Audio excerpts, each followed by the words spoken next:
What up, world? Established Rich coming right back at you. Now look, I ain't here to disrespect nobody. I'm just here to say what everybody's been thinking. This whole situation with Supreme and Hassan Campbell, it's got people talking, and I get why. Because when you hear that a man who allegedly built his name in the streets is now suing a YouTuber for defamation of character, you gotta sit back and ask yourself what's going on. Like, really think about that. What kind of character are we talking about? Because if your reputation been built off everything that came with the game, the streets, the stories, the losses, the legends, how can someone defame something that's been public for decades?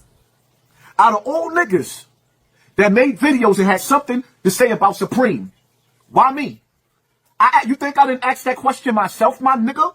You think that I want to be sued for $10 million? Out of all of the niggas that had something to say about Supreme, even the niggas that snitched on him, that got him doing life in jail, I'm the nigga that he want to take to court. This ain't about no podcast. This is about one man talking too loud on the internet. This is about image. It's about control. See, when you've been around long enough, you start realizing people don't always want to rewrite history. Sometimes they just want to clean it up, but you can't clean up something that never got healed. You can't file paperwork to fix a story that the streets already told. And if we being honest, people have been talking about this for years. The stories, the films, the docs, the interviews, they've all been out there. So why now? Why Hassan Campbell? Maybe because he said it without a filter. Maybe because he didn't flinch when he said it. But no matter what you think about him, he wasn't the first to bring it up. The story been alive long before social media existed, and no lawsuit is gonna change that. When a person says their character is being defamed, that means they think they have character to defend. And that's what blows my mind. Because if your name came from the streets, if you got songs, movies, and whole documentaries talking about what you allegedly did, then your image has been defined already. See, real character ain't about how people talk about you.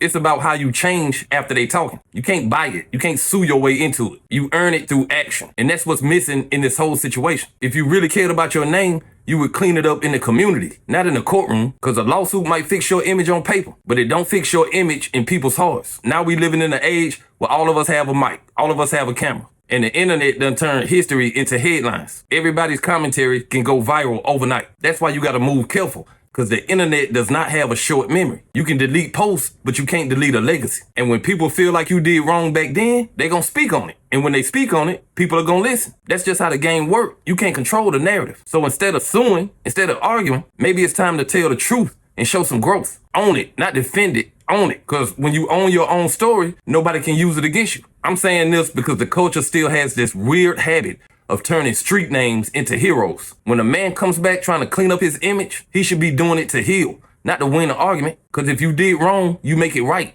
You don't try to silence the conversation. You fix the reason people are still talking. That's the real work, being honest. So when I hear defamation of character, I hear a man who can't accept his own story. It ain't about wrong or right anymore. It's understanding that your past don't go away just because you want it to. And that's why I say this with no hate, just honesty. The streets don't forget, and neither does the internet. The only way to change what people say about you is to change what you do from here on out. Listen, every era has its heroes and its mistakes. And sometimes they're the same people. In the 80s and 90s, the streets were everything. Money, power, and fear ran the game. Cats who came up back then still got names that ring today. But the thing is, what you do with that name after the fact is what defines you now. The world changed. People grew up. The same blocks that once glorified the hustle are now full of folks trying to raise kids, buy homes, and live a peaceful life. So when old stories get dug back up, it ain't coming from hate, it's coming from reflection. The community trying to understand how we got here, trying to make sure we don't come back. That's why these podcasts, these conversations matter. They keep the truth from getting buried. And when somebody tries to shut that down with a lawsuit,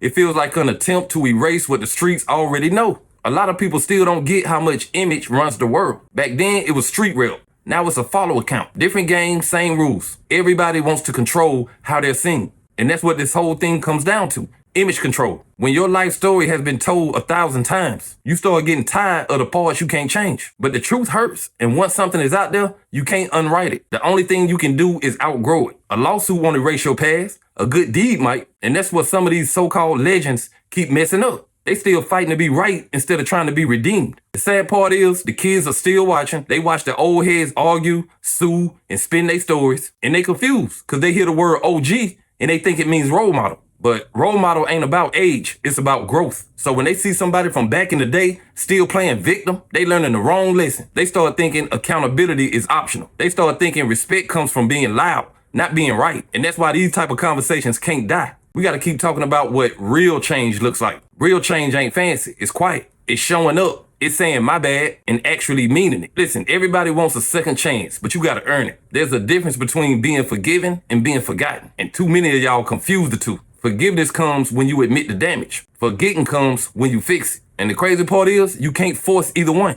The world decides when it's ready to see you different. And the world can't do that if you still pretending like you did nothing wrong. So when I see Supreme suing over words, I see a man who still hasn't made peace with his own story. But hey, that's just my opinion. What's yours? Like, comment, subscribe, establish rich. I'll be back with another one. Peace.